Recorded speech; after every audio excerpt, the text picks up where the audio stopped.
Bonsoir les amis, ça fait un bout qu'on n'a pas parlé Congo, qu'on n'a pas parlé de l'actualité, qu'on n'a pas parlé de ce qui se passe au Congo et pris dans le train-train quotidien ici à Kinshasa, puis parfois c'est un peu plus compliqué. On n'a pas beaucoup de temps, mais on aime le Congo, on veut y consacrer un peu de temps, puis on veut parler de l'entrepreneuriat, puis on veut parler des autres choses qui se passent au Congo qui pourraient améliorer le quotidien des Congolais. Le premier sujet que j'ai pour vous ce soir, c'est continuer à parler de ce dialogue. Encore une fois, on parle du dialogue. Le dialogue qui pourrait se préciser avec le temps. On est en train de voir ce qui est en train de se passer, puis le président Tshisekedi est resté intransigeant quant à la participation à ce dialogue aux gens qui ont appuyé le Rwanda ou qui sont avec les M23 ou tout ce monde-là, qui doivent s'attendre à aller régler leurs problèmes au niveau des Doha, et puis les autres politiciens qui n'ont pas touché aux armes, qui sont restés fidèles au Congo, peuvent participer à un autre dialogue, celui-là qui va être un dialogue avec des Congolais pour essayer d'harmoniser nos vues en vue d'un Congo meilleur. Et ce dialogue-là, qui devait se tenir à Kinshasa ou au Congo, sous la supervision du gouvernement congolais et non des autres rebelles en soutane qui sont les Cholés de ce monde et les Mouteba. Donc, non merci, on ne veut pas d'eux. Donc, tout ce qui se passera entre des Congolais ou pour des Congolais. Et c'est pourquoi on est content d'apprendre cette nouvelle, puis de la partager, puisque, comme on l'a toujours dit, si dialogue il y a, ça devait être un dialogue franc entre des Congolais qui veulent l'avancement du Congo et non des Congolais qui ont tué d'autres Congolais.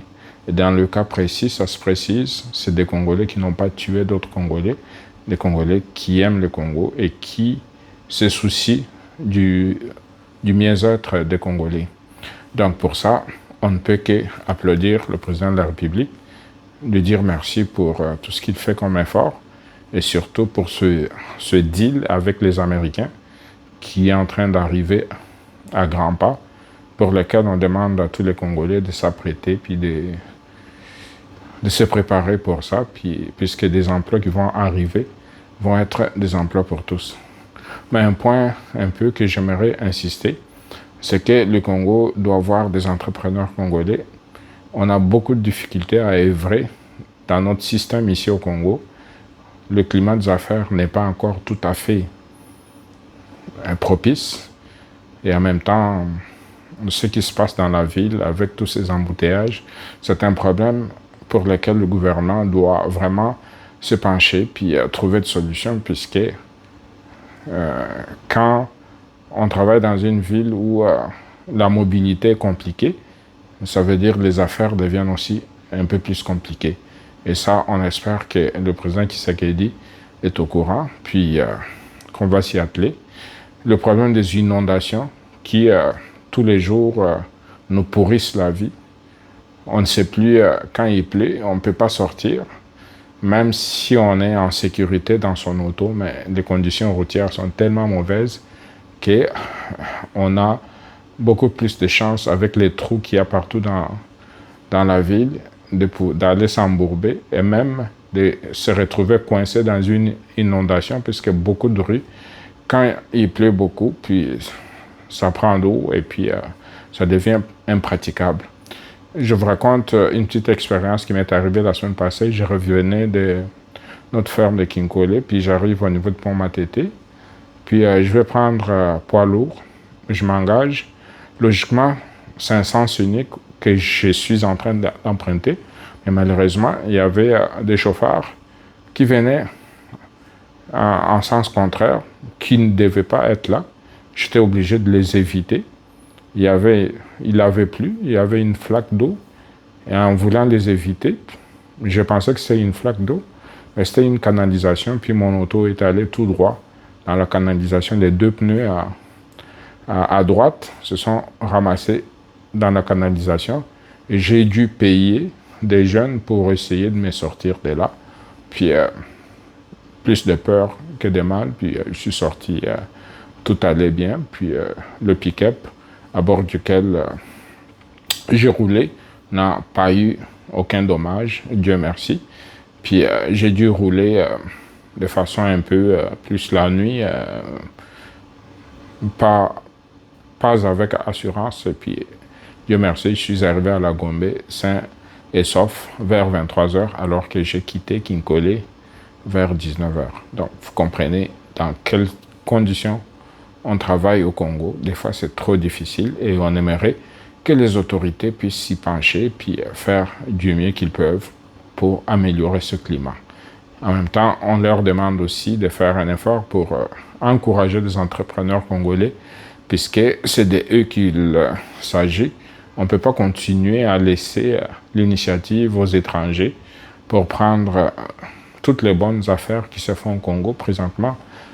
On l'a dit, on le répète, est entre les mains de ces étrangers, puis notre gouvernement ne comprend pas qu'une économie détenue par des étrangers ne va nulle part et que ces gens-là peuvent du jour au lendemain s'en aller puis nous laisser dans un vide béant et en même temps tout le profit que ces gens-là réalisent, ils les rapatrient chez eux. Ce qui est très important, que le Congo doit comprendre que des entrepreneurs congolais, c'est très important.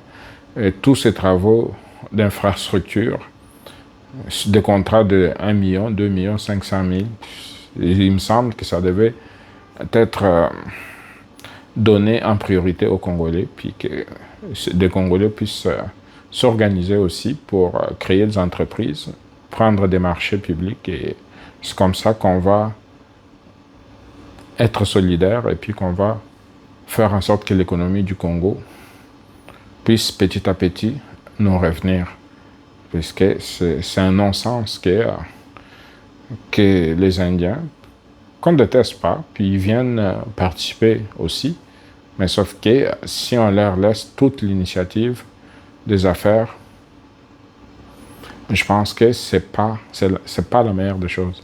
Donc, on continue à penser que le président Tshisekedi est au courant de tout ça, puis qui va se battre pour faire en sorte que l'entrepreneuriat congolais devienne une priorité. On sait qu'au début de son mandat, il avait bien dit qu'il aimerait voir plus de millionnaires congolais durant son mandat.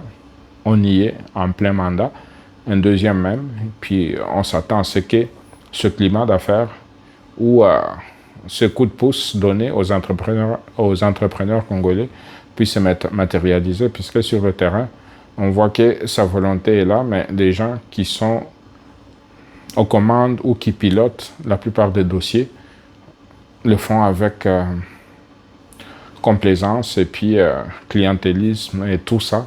C'est ça qui gangrène ce pays. C'est pourquoi on continue à penser qu'il va falloir que le Congo se réorganise pour faire en sorte que les Congolais se sentent mieux chez eux. Et se sentir mieux chez nous, c'est faire en sorte que tout ce qui tourne autour des emplois, tout ce qui concerne l'entrepreneuriat, tout ce qui concerne l'enrichissement, que ça puisse en priorité viser des Congolais et non des gens de l'étranger, puis qu'on ne déteste pas. Mais on devait aussi faire une part importante aux Congolais, puisqu'ils sont chez eux, puis on n'est pas un seul pays au monde où les étrangers viennent, puis de façon allègrement, puis ils arrivent, puis ils font tout ce que les nationaux peuvent faire, même si la loi existe, et puis stipule un certain nombre de balises pour laisser de la place aux Congolais, mais à la fin, on se retrouve que c'est jamais respecté, puisque on a des politiciens véreux, ça on ne cessera pas de le dire, qui ne comprennent pas que le Congo et les Congolais devaient primer devant les autres. Vous arrivez dans d'autres pays, vous allez voir que les étrangers n'ont pas cette marge de manœuvre qu'ils ont ici chez nous, et ça, c'est pas acceptable. Donc, on continue à penser que le Congo va avancer. Voilà ce que je voulais partager avec vous ce soir, et puis on vous souhaite une bonne soirée, et puis se revoir demain pour une nouvelle vidéo. Je pense qu'on va avoir le temps, puisque Le week-end, c'est un peu plus douce. Je devais voyager hier pour le Canada. Ben, j'ai dû prolonger de quelques jours. Je suis encore là, puis on continue à travailler dur dans notre beau Congo pour le faire progresser et faire du Congo la meilleure place pour vivre. Et ça, c'est notre objectif à nous tous. Bonne soirée encore une fois.